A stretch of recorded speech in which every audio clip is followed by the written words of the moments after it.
नमस्कार, जनवार्तामध्ये आपलं स्वागत. सर्वप्रथम पाहूया ठळक बातम्या.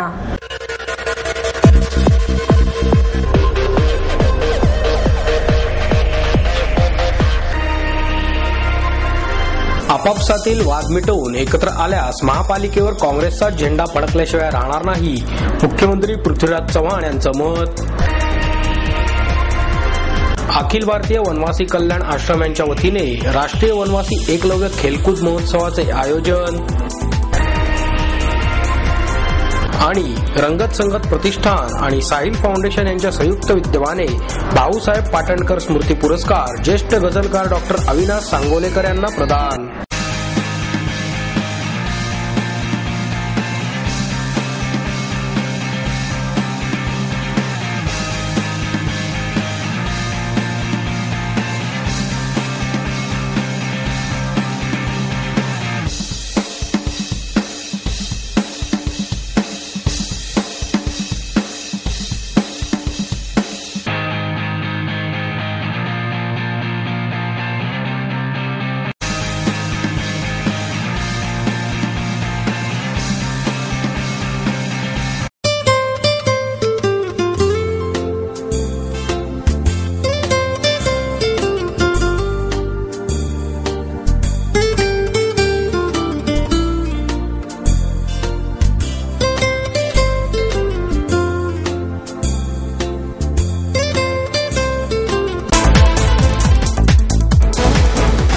परस्परांमधील वाद मिटवून एकत्र आल्यास महापालिकेवर काँग्रेसचा झेंडा फडकल्याशिवाय राहणार नाही, असे मत मुख्यमंत्री पृथ्वीराज चव्हाण यांनी व्यक्त केले.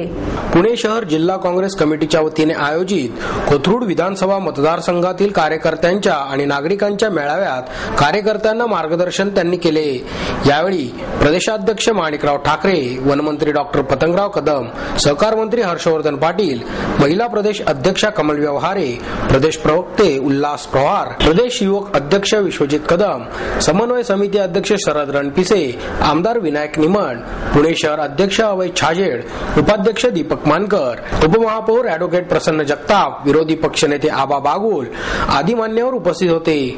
यावेळी मुख्यमंत्री पृथ्वीराज चव्हाण यांच्या हस्ते कोथरूड येथील पौड रस्ता ते चांदणी चौकापर्यंतच्या रस्त्याचे राष्ट्रमाता जिजाऊ माँसाहेब मार्ग असे नामकरण करण्यात आले.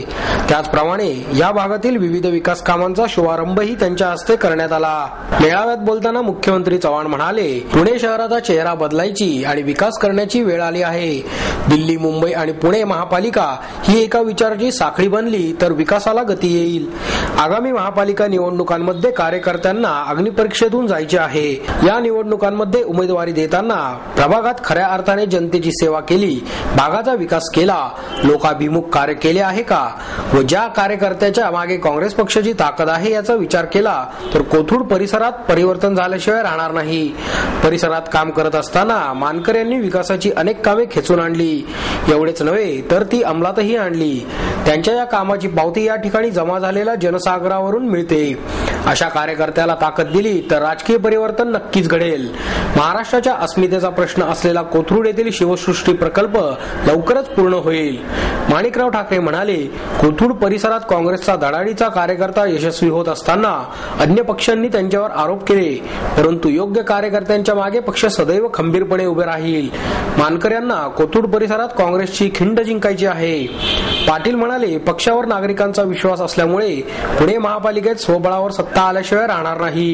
कार्यक्रमाच्या प्रास्ताविकात मानकर म्हणाले, कोथरूड परिसरात काँग्रेस पक्ष मोठा होत असताना शिवसेनेने षडयंत्र रचून राजकीय अस्तित्व संपवण्याचा प्रयत्न केला, परंतु हे षडयंत्र मी तोडून दाखवले. आज या ठिकाणी कार्यकर्त्यांकडे प्रचंड ताकद आहे, असेही त्यांनी यावेळी सांगितले. शिवसेना भाजपच्या बालेकिल्ल्याला आम्ही सर्व कार्यकर्ते, काँग्रेसचे कार्यकर्ते कोथरूड मध्ये हे खिंडार पाडल्याशिवाय राहणार नाही, हा शब्द तुम्हाला आजच्या दिवसाच्या निमित्ताने देतो. अतिशय चांगल्या पद्धतीचं काम कोथरूड परिसराचे कार्यकर्ते साहेब करत असतात. मग चंदूशेठ कदम असतील, किरण बारटक्के असतील, राहुल मस्के असतील, दामूशेठ कुमरे असतील, हे प्रत्येक जण असं वाटतं की शिवा मंदिरे असतील, या प्रत्येकाला असं वाटतं की आपण चांगलं काम पक्षासाठी करावं. एक मिनिट थांबा जरा. आणि हे काम करत असताना अनेक अडचणी आम्हाला या परिसरामध्ये कोथरूड मतदारसंघामध्ये साहेब आलेल्या आहेत. राजकीय पक्षांनी शिवसेनेने षडयंत्र करून दीपक मानकरला संपवण्याची देखील जबाबदारी विधानसभेच्या निवडणुकीच्या वेळी घेतली. म्हणजे कशा पद्धतीचं राजकारण या मतदारसंघामध्ये चालतं साहेब, याच्याकडे लक्ष देण्याची वेळ या ठिकाणी खऱ्या अर्थानं आली. मागच्या महानगरपालिकेच्या निवडणुकीला पश्चिम महाराष्ट्रामध्ये सगळ्यात जास्त मतांनी साहेब मी निवडून आलो, 5,000 मतांनी निवडून आलो.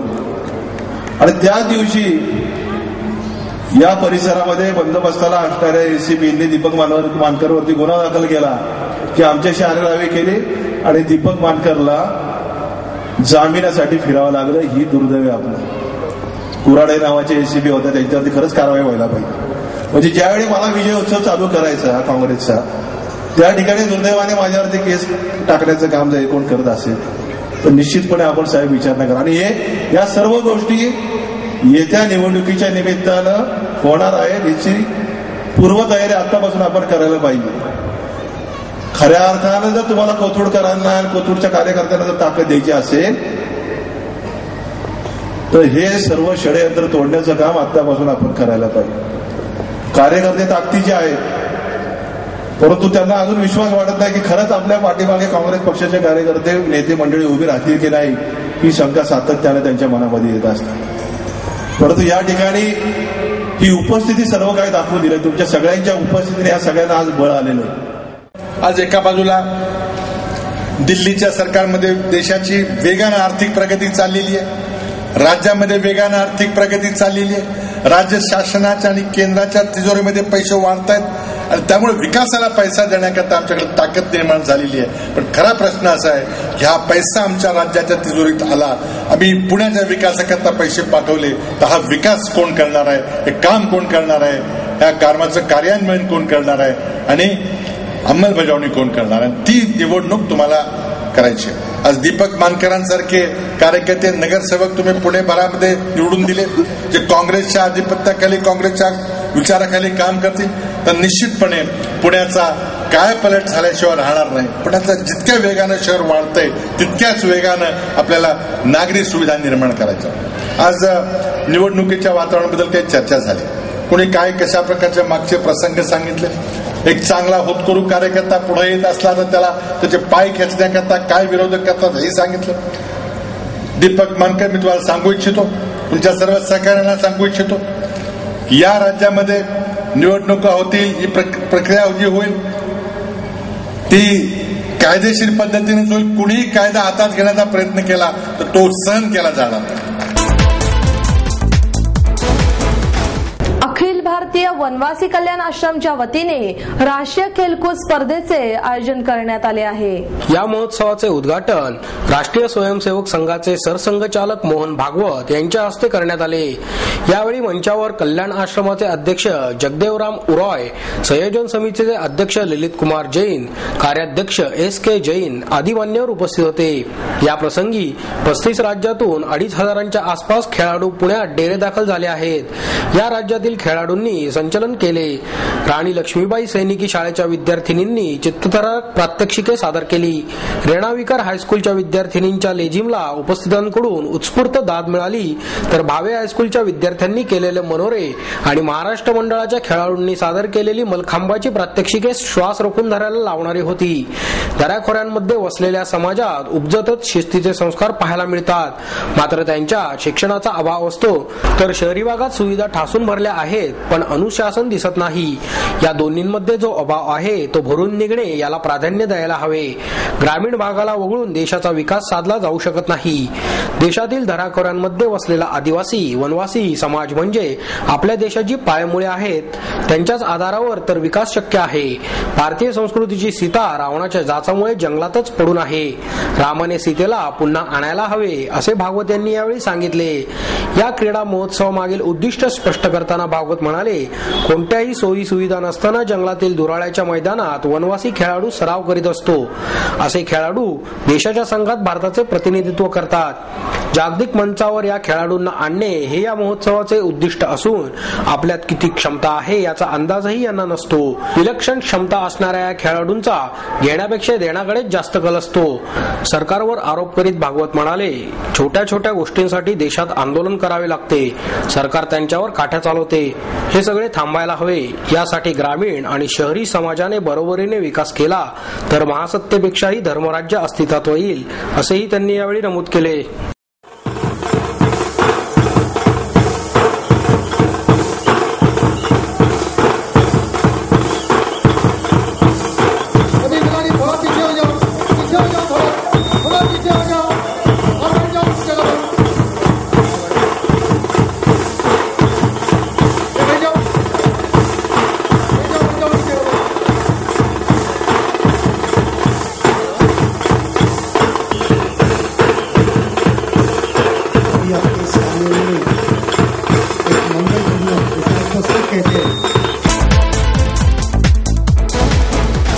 ज्येष्ठ सामाजिक कार्यकर्ते अण्णा हजारे यांनी काँग्रेसच्या विरोधात प्रचार न करता आपली राजकीय भूमिका स्पष्ट करावी, असे मत मुख्यमंत्री पृथ्वीराज चव्हाण यांनी व्यक्त केले.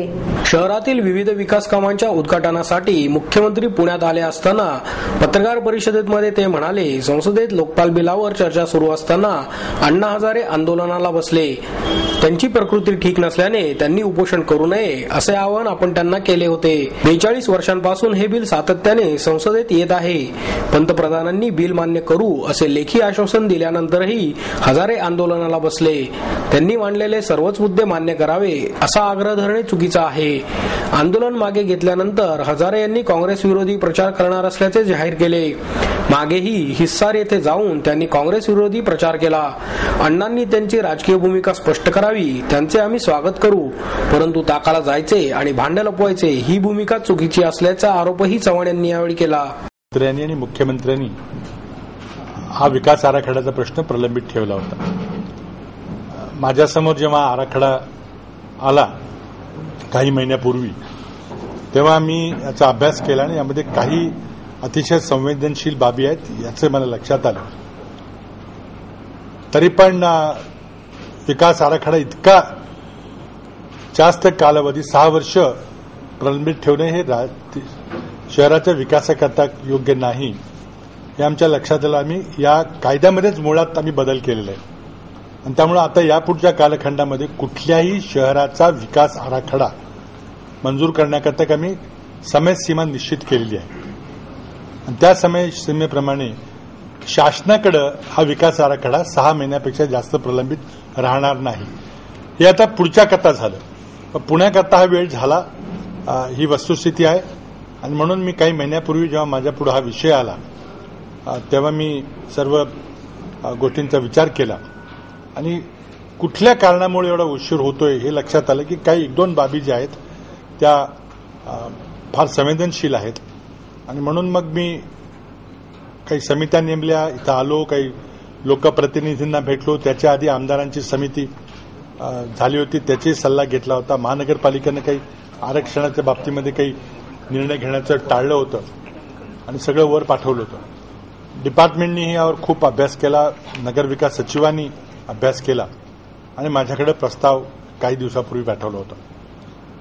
त्याच्या आधी सर्वात महत्वाचा जो बीडीपीचा जो प्रश्न होता त्यामध्ये मी चर्चा केल्यानंतर एका विशिष्ट निर्णयापर्यंत येऊन पोहोचलो होतो की म्हणून काही दिवस निश्चित चर्चेमध्ये वेळ लागला. याआधी आणखीन एक माहिती देणं गरजेचं आहे, ते म्हणजे सप्टेंबर 2008 मध्ये बाणेर बालेवाडी विकास योजनेला शासनानं मंजुरी दिली होती. त्यानंतर काही नियोजन प्रभाग 2 ते 10 पर्यंत रस्ते आणि पाणी पुरवठा सूचनाबद्दल देखील आरक्षण देखील पूर्वीच मंजूर झाली होती आधी. तो 2-4 विषय होते. त्यामध्ये पहिला विषय होता की लो वॉटर अवेलेबिलिटी झोन हा 332 हेक्टरचा घोषित केला होता. त्यामध्ये अधिक FSI द्यायचा निर्णय होता.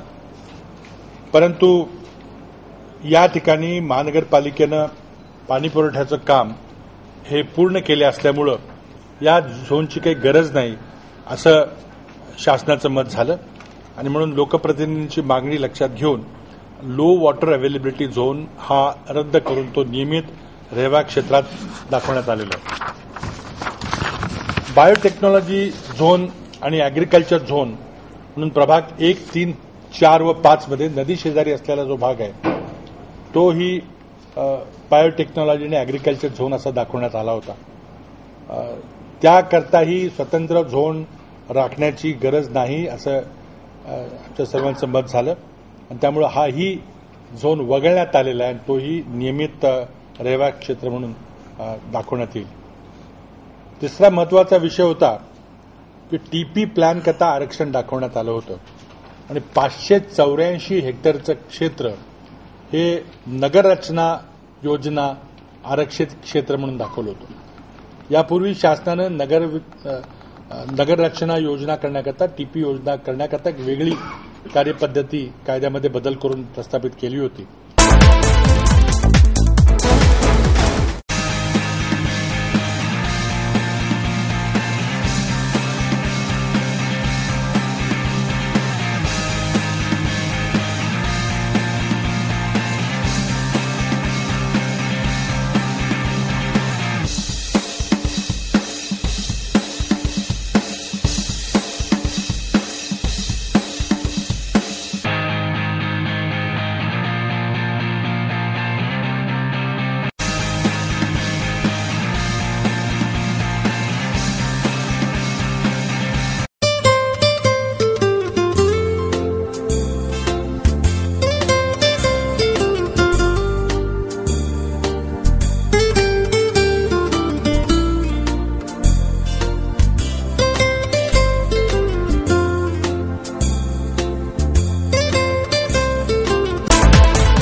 चित्रपटांची निर्मिती होत असूनही मराठी चित्रपटांना व्यावसायिकता येण्याची गरज आहे असे मत तज्ञांनी व्यक्त केले.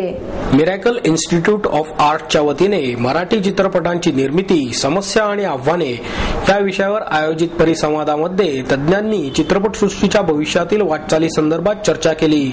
ज्येष्ठ निर्माते दिग्दर्शक श्रीरंग गोडबोले, अभिजित घोलप, वितरक समीर दीक्षित या परिसंवादामध्ये सहभागी झाले होते. संसदेचे संचालक दिग्दर्शक प्रमोद प्रभुलकर यांनी निवेदन केले. श्रीरंग गोडबोले म्हणाले, मराठी चित्रपट सृष्टीमध्ये आजही बिझनेस मॉडेलची उणीव आहे. चित्रपट निर्मिती हा एक जुगार असून तो विचारपूर्वक केला पाहिजे.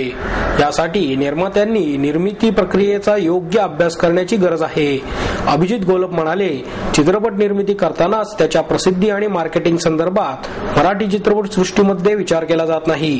चांगल्या भावनेने तयार केलेल्या चित्रपटासाठी आता योग्य मार्केटिंग आणि प्रसिद्धीचीही गरज आहे हे निर्मात्यांनी ओळखले पाहिजे. समीर दीक्षित म्हणाले, मराठी निर्मात्यांनी वितरण आणि प्रसिद्धीकडेही योग्य प्रकारे लक्ष देण्याची गरज आहे. चांगला चित्रपट लोकांपर्यंत पोहोचवण्यासाठी चांगले वितरण असले पाहिजे याचा निर्मात्यांनी अभ्यास करण्याची गरज आहे. ज्येष्ठ गझलकार अविनाश सांगोलकर यांना रंगत संगत प्रतिष्ठानच्या वतीने भाऊसाहेब पाटणकर पुरस्कार प्रदान करण्यात आला. आपल्या पुरस्काराला उत्तर देताना डॉक्टर सांगोलेकर म्हणाले, गझलकार म्हणून गेल्या 30 वर्षांपासून काम करतोय. त्याची दखल घेतल्यासारखे वाटते. पदव्युत्तर शिक्षणासाठी मी पुण्यात आलो आणि येथील प्रसन्नदायी वातावरणाने माझ्यातला गझलकार निर्माण झाला. मग मराठी गझल सम्राट सुरेश भट यांची प्रेरणा घेऊन गझलेची बाराखडी गिरवू लागलो. त्यानंतर गझला करण्याबरोबरच गझलांवर संशोधन आणि समीक्षण करण्यास सुरुवात केली. मात्र या पुरस्काराने माझी जुनी ओळख नव्याने करून दिल्याचा आनंद होत आहे. यावेळी ज्येष्ठ साहित्यिक डॉक्टर अविनाश अवलगावकर प्रमुख पाहुणे म्हणून उपस्थित होते. ॲडव्होकेट आडकर यांनी प्रास्ताविक केले. या कार्यक्रमाचे सूत्रसंचालन कवयित्री मृण्विली भजक यांनी केले तर मनीष खाडीकल यांनी उपस्थितांचे आभार मानले.